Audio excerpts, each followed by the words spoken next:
Now, you might hate what I have to say, but listen, you're gonna need to quit making poo-poo reviews when you're doing the AIP program.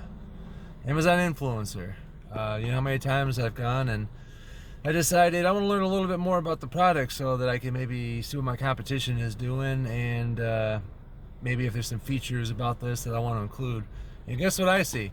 I go to the upper carousel and I see somebody with a supplement and they got it in their hand and they're just like, so I've got this really cool vitamin B complex, and it's got niacin, taurine, and it's really healthy for all. I don't even know. I really can't say it's healthy. You got to be very careful, and I get that, right? When you're doing supplementation, you can't say whatever you want to do. You can't make any claims. You have to be very specific. But what I'm saying is, bro, you shouldn't be reading the name on the bottle as if you've never seen it in your life. Who do you think you're convincing? What does your creator connections look like? It's probably looking like doo-doo poo-poo, because that's not how you're supposed to do a review. Now, I get it. Shoot from the hip. Don't make it so you have to do all these edits and all these fancy transitions and hooks and stuff, but don't just give up on life.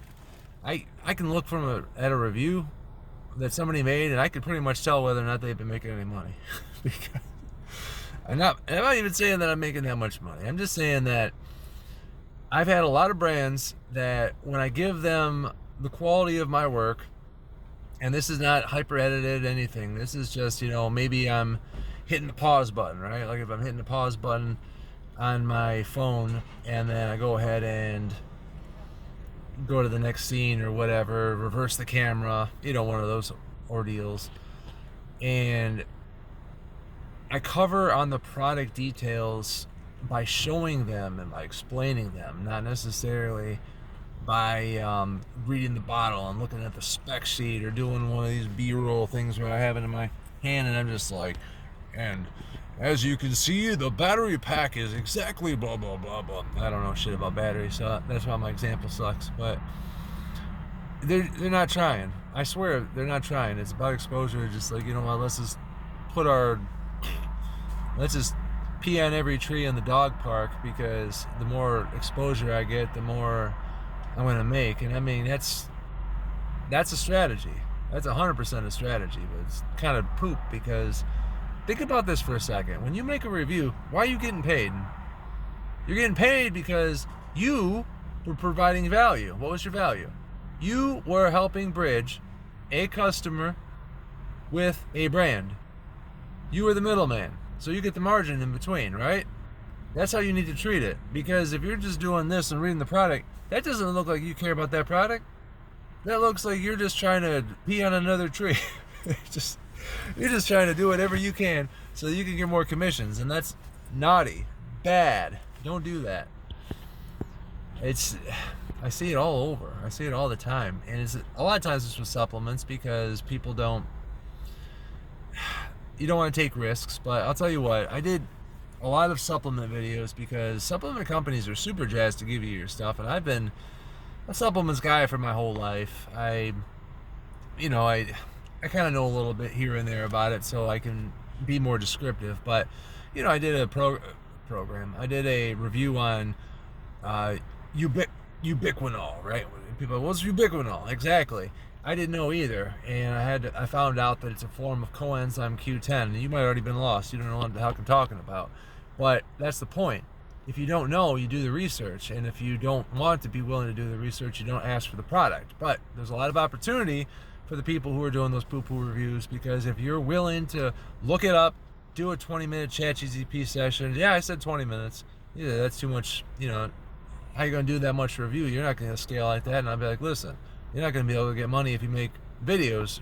If I make 10 videos, and then I go ahead and I make one splendid video, and I always place on the carousel because people are watching until the end of it, and I don't know, it's an hour long and everything, it's going to end up generating something. I remember watching one dude's channel, I don't remember what the heck it was, but he was talking about how he bought 9 or 10 different bench presses or something and all this workout equipment, and he said that that's one of his highest earners, because who else is going to go out there and be willing to compare between all these different units. It's like nobody does that. And that's where the advantage is, because nobody's doing the thing that if you do, you could be the person making those commissions. And it's an honor to be able to, yeah, I'm talking about it's an honor. You are privileged for being able to have the ability of speaking about a product and making money because a customer was swayed by your words, right? There was this one woman now I saw making a review on these house jacks and yeah, I looked at my stats and I sold a couple sets of them already, and I was a little nervous because I was like, oh man, these are more of an expensive product and I have no project to do them on. You know what I did? I went to ChatGPT and I looked up as what are all the different things that I could present. And I mean, it says some dumb stuff, so I have to ignore half of it, and I'll have to harass it over and over again, open 3 more chats if I have to, because sometimes this stuff just says some nonsense. But, you know, if you got a brain, you skip the nonsense and you go straight to the content, the good stuff. And it said a couple good things like, hey, you know, this is its maximum and minimum it says to, it extends to. So I pulled out that tape measure. I show people on camera, visual proof. This is how far they extend. This is the reason why. I disassembled them. I showed them what the basic mechanisms were. I went through this 5-minute video or whatever.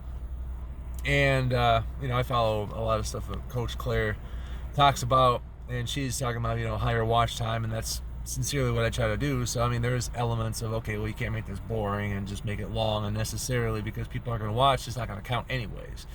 But I'm not afraid of making these 5-minute videos, 10-minute videos. I have one video on a board game. It's a how to play. I went to Origins board game fair, and we used leverage of our products to get like a whole bunch, like 15 free board games. And you know what I started doing? I started doing some video game reviews, board game reviews, straight how to play. And it gets more watch time. Why? Because people are learning while they're watching your review. And, you know, Douglas, one of the dudes who I'm following his curriculum right now, he puts it like YouTube is a good, we'll call YouTube the canary in the coal mine. This is not his words, this is my way of saying it. But YouTube is the canary in the coal mine. Anything that works successfully on there is a good indication about what's going to be successful on Amazon Influencer here into the future. So what are some examples? Thumbnails. Some people say, oh, that's not worth the thumbnails and stuff. Well, I had a long conversation about that, and I'm not going to get into exactly what he said, but, you know, don't be so surprised if maybe you're wrong on that. If you think that the thumbnails don't matter, you got to remember that they have this little tiny square, and if you're saying that the psychology of a human being isn't going to be swayed because of a thumbnail, especially with how prevalent YouTube thumbnails are and how much people do it and how much people watch YouTube, yeah, it's going to have an impact. Whether or not somebody admits it, they want to say like, yeah. I know that that's one thing that Data Coach Claire says. Maybe the data doesn't suggest, you know, affirmatively about that, but, well, I'm not going to get too deep into that, because mainly the whole point of this video was talking about not making crap posts. Okay, I got a little sidetracked, so I just wanted to rein it back and keep this semi on topic. The quality of your work. You have a privilege because you can make commission by sharing your opinions. If you're fake, you're not doing a good job because people aren't stupid. You don't need to pee on all the trees, because if you make a really good dominance in a little area, like you dominate the small niches and you become the dude for, it can be several things, but if you do a really good job on that, it's going to reflect well for you. And one of the ways that even I haven't fully seen yet, but I've seen some confirmation of, is that when you make really great content, or at least great in the eyes of the people who you're making it for, because your idea of content might be a little subjective and what they're looking for is something else. If your content isn't hitting the right way, then you're not going to get the really cool opportunities when they launch that new product. And I know this doesn't apply to everybody, and you might not even care because maybe it's a poo-poo product to begin with. You know, that's just how it is. I guess product research still matters, and you can't ignore that. But listen, if you accept it, do the best you can. It's not worth cheesing through. If you want to cheese through all the products in your home, whatever. You can go back. I mean, I guess technically you can go back and make a new video for all of the stuff. If you made poo-poo ones before, there's nothing stopping you from making slightly less poo-poo ones later. Because, I mean, just like my situation. It's not that I want to make bad posts. It's just that I can only do the best that I can do right now. So that's what it is. But, yeah, man. I don't know. I'm not going to say anything else on that because I think I've driven this until the cows came home, right? Just your integrity of your work is going to always pay dividends.